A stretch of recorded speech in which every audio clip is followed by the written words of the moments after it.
Baik, assalamualaikum warahmatullahi wabarakatuh. Di sini saya akan mempresentasikan hasil tugas. Tugas itu hmm, kecerdasan buatan chapter 4. Nah, di sini ada modul yang akan kita jadikan sebagai guide. Yang pertama adalah, nah di sini ada praktek programnya. Nah, di sini ada 8 metode atau 8 langkah praktek yang akan kita jalankan di uh, program ini atau aplikasi ini.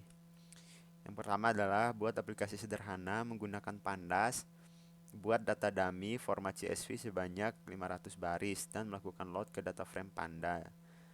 Jelaskan arti setiap baris code yang dibuat. Kemudian dipecah lagi menjadi dua data frame, yaitu 450 row pertama dan 50 row sisanya. Kemudian di sini praktekkan vektorisasi dan klasifikasi dari data dengan mod 4 dari npm kita. Jika 0 maka Katy Perry, selanjutnya LMFAO, Eminem, dan Shakira. Dengan decision tree, tunjukkan keluarannya. Klasifikasi dari data vektorisasi yang ditentukan di nol sebelumnya dengan klasifikasi SVM.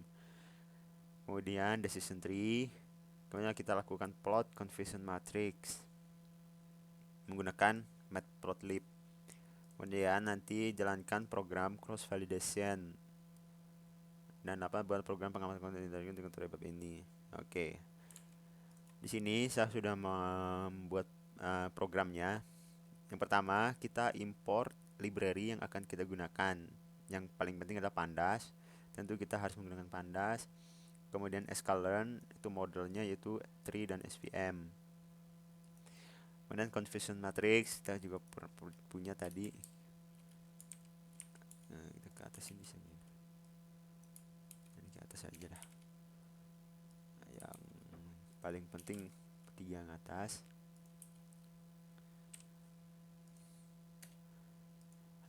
Di sini untuk metrik, confusion metrik, kemudian cross validation core, kemudian random forest classifier. Di sini kita menggunakan Access 3D untuk matplotlibnya, import CM juga. Kita run untuk sel pertama, maka import ini import library berhasil diimport di chapter 4. Kemudian di sini aplikasi sederhana menggunakan Pandas, data dummy CSV 500 baris. Di sini saya menggunakan dataset gender classification versi 7. Nah, untuk data klasifikasi ini saya dapatkan di Kaggle. Kalau kita run, isi datanya seperti ini. Ada long hair untuk labelnya, untuk kategori-kategorinya. Label, forehead width cm, forehead height, nose wide, nose long, lips thin, distance 0 to lip long. Kemudian gendernya apa. Jadi untuk gendernya ini adalah labelnya. Kemudian untuk ciri-cirinya adalah sebagai berikut. Ini ada long hair, forehead width, cm, dan lain-lain. Ini adalah ciri-cirinya atau kategorinya. Kemudian di sini adalah memecah data frame, yaitu 450 row pertama. Kalau kita run, nah di sini ada ini 450 row pertama data, kemudian ini adalah 50 terakhirnya. Jadi terdapat dua frame di sini. Nah, dua frame itu terbagi menjadi dtrain untuk 450 row pertama, kemudian dtest untuk 50 row terakhir. Baru kita print, makanya menghasilkan ini. Kemudian di sini karena npm saya 1194.021 mod 4 sama dengan 1, maka saya menggunakan data frame yaitu LMFAO, vektorisasi dan klasifikasi YouTube lmf.csv dengan dt. Nah, untuk data ini kita bisa dapatkan di Kaggle. Baru kita inisialisasikan vektor, tapi sebelumnya kita read dulu data CSV-nya. Kemudian kita vektorisasi. Kalau kita run, maka hasilnya seperti ini. Kemudian di sini kita akan mengambil daftar kata dari hasil vektorisasi yang di atas. kalau kita run, maka daftar kata yang ada pada data CSV ini adalah sebagai berikut. Nah, kalau kita lihat di sini, dia setelah melakukan vektorisasi, dia akan mengambil kata-kata yang ada pada CSV. Ini kayak Joyce, June, Ladies, Lanta, dan lain-lain, Spocket, Staff. Kemudian, dari daftar kata itu, kita sudah mengambil daftar kata yang sebelumnya kita vektorisasi. Kemudian, dari data frame ini, kita shuffle. Nah, di sini ada variable kita shuffle, kemudian kita bagi datanya menjadi 300 pertama dan 300 terakhir.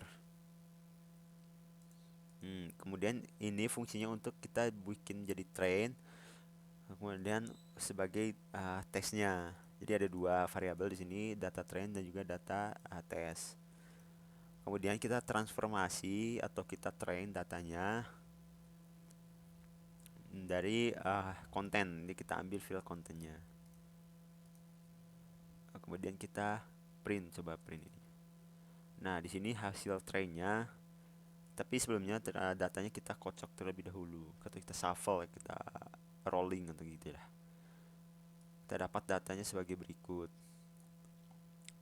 Kemudian kita transformasi datanya tanpa melakukan training. Nah, di sini adanya dtest att. Nah, itu variabelnya. Kemudian dari data vectorsnya tadi kita transform dari data frame test tadi yang ini. Ya, kita ambil vektorisasinya, kemudian kita transform berdasarkan data frame test yang ini. Kemudian kita print. Hasilnya seperti ini. Kemudian label training. Nah, di sini kita akan melakukan train label yang ada pada data frame ini. Kalau kita train, nah ini adalah hasil trainnya. Ada satu itu kayaknya true, 0 itu false, atau misalkan sesuai dengan labelnya lah gitu. Kemudian kita label testingnya kita coba run. Nah, seperti ini. Nah, ini train test ini kita ambil karena dari pecahan data ini, data frame ini. Kemudian kita coba ngelakuin, yaitu kita ngelakukan train menggunakan model decision tree, dimana kita ada train atributnya yang ini kita ambil, yang setelah kita fit transform dari data train, kita masukkan ke function fit ini untuk melakukan train model dengan labelnya apa. Kemudian kita skornya kita cek. Nah, di sini skornya adalah 0,94. Berarti kalau kita dikali 100 itu sama dengan 94% ketepatannya. Kemudian kita coba menggunakan SVM. Sama, kita coba menggunakan variabel yang sama, kita coba run. Nah, kalau SVM dia menghasilkan 93% ketepatannya. Baru di sini kita melakukan conversion matrix dari label predict ini, yang dimana D3 predict test atributnya ini. Jadi D3 ini kan udah kita fit tuh menggunakan decision tree. Terus kita ambil test atributnya. Baru untuk label hasil predictnya ini kita simpan di label prediction, label predict. Baru kita bikin conversion matrixnya dari test label sama label predict. Jadi hasil tes labelnya itu dari data frame dengan hasil label prediksinya kita conversion matrix gitu. Nah, di sini ada 641 sama 766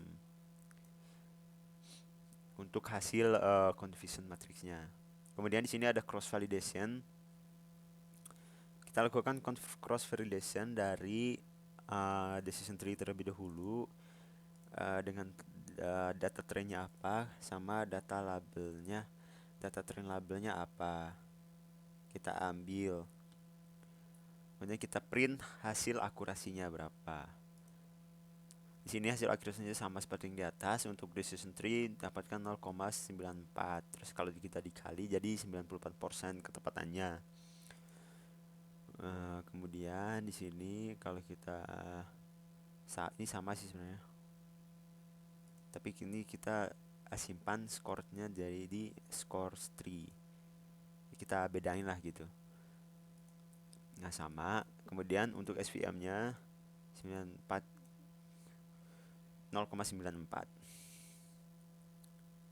Ini ke tipe harusnya di sini ada SVM. Nah, hasilnya sama. Kemudian di sini kita melakukan komponen informasi. Keterangan di sini dia menghasilkan max fiturnya berapa, kemudian num estimatornya berapa, dia akan menghasilkan akurasinya berapa. Dan di sini kita bisa lihat nanti akurasi yang paling tinggi itu berapa, dengan max fitur berapa, num estimate berapa, akurasinya yang paling tinggi berapa, sama akurasi yang paling rendah berapa.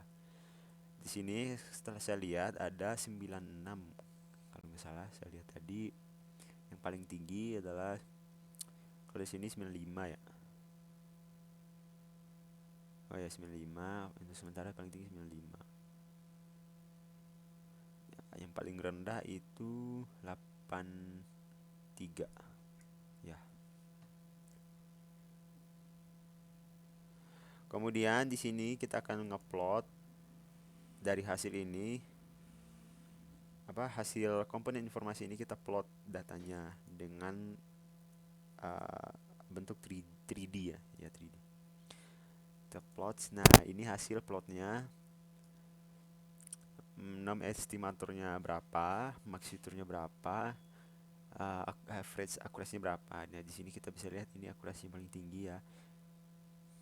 Sama ini. Max featuresnya ada 4. Num estimatornya ada banyak gitu ya. 30-an lebih. Tapi kita nggak bisa lihat pasti sini. Kita harus nge-plotnya lebih bagus lagi. Mungkin itu saja video yang dapat saya sampaikan. Lebih dan kurang saya mohon maaf. Wabillahi taufiq wal hidayah. Wassalamualaikum warahmatullahi wabarakatuh.